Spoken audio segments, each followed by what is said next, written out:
আসসালামু আলাইকুম এভরিওয়ান। আজকে আমি মুরগির মাংস রান্না করব। তা মুরগির মাংসটা আমি একটা বলে ম্যারিনেশন করে রাখবো। স্বাদ মতো লবণ দিয়েছি, 1 চামচ পরিমাণ হলুদের গুঁড়া, 2 চামচ পরিমাণ ধনিয়া গুঁড়া, 1 চামচ পরিমাণ জিরার গুঁড়া দিয়ে দেব।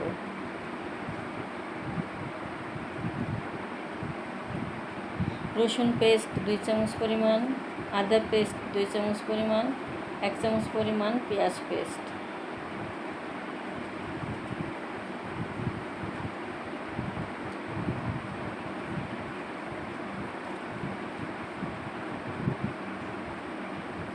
বেশ কিছুটা পেঁয়াজ কুচি দিয়েছি আর কিছুটা তেল দিয়ে মাংসটা আমি ম্যারিনেশন করে রাখবো 10 মিনিটের জন্য।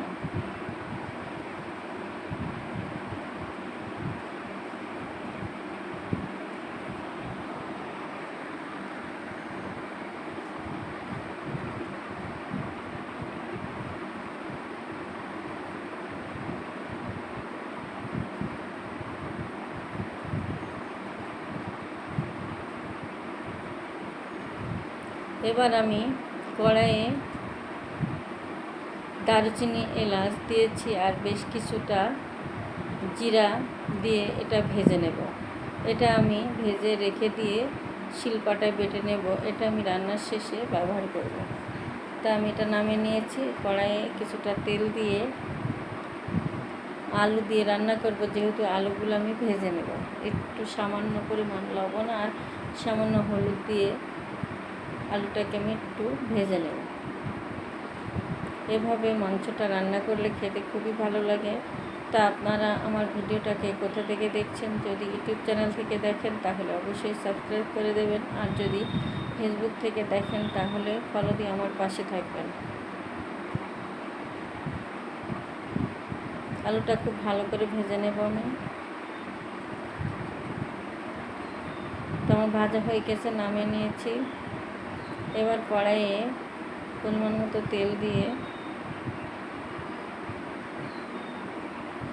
তেজপাতা, দারুচিনি, এলাচ, লবঙ্গ, গোলমরিচ সবগুলো দিয়ে নেড়ে নেব।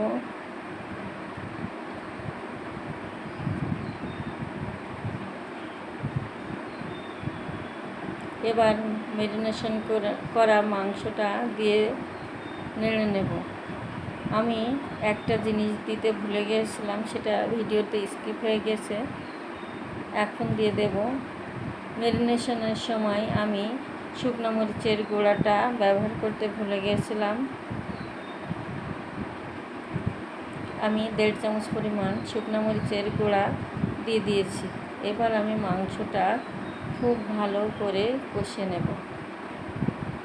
আমি পানি ব্যবহার করব না, মাংস থেকে যে পানিটা বের হবে সেটা দিয়েই কষানো হয়ে যাবে। আমি ভেজে রাখা আলুগুলো দিয়ে একসঙ্গে কষিয়ে নেব।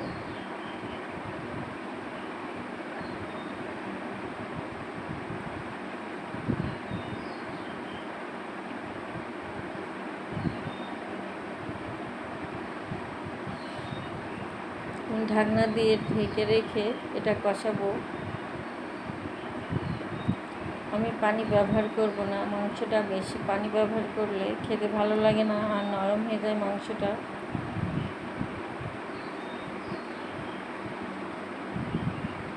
যেহেতু ফার্মের মুরগি, এটা বেশি পানি দিয়ে রান্না করলে খেতে ভালো লাগে না, তাই আমি ঢেকে রেখে দিয়ে এটা কষিয়ে নেব।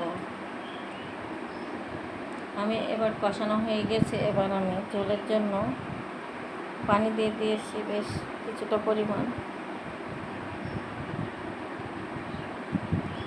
এবার আমি এটা ঢাকনা দিয়ে ঢেকে রেখে রান্না করে নেব। তো আমার রান্না অনেকটা হয়ে গেছে। আমি কয়েকটা কাঁচামরিচ দিয়ে দিয়েছি, আর আমি যে গরম মশলার গুঁড়াটা যেটা ভেজে রেখেছিলাম সেটা দিয়ে দিয়েছি। দেখুন কত সুন্দর হয়েছে।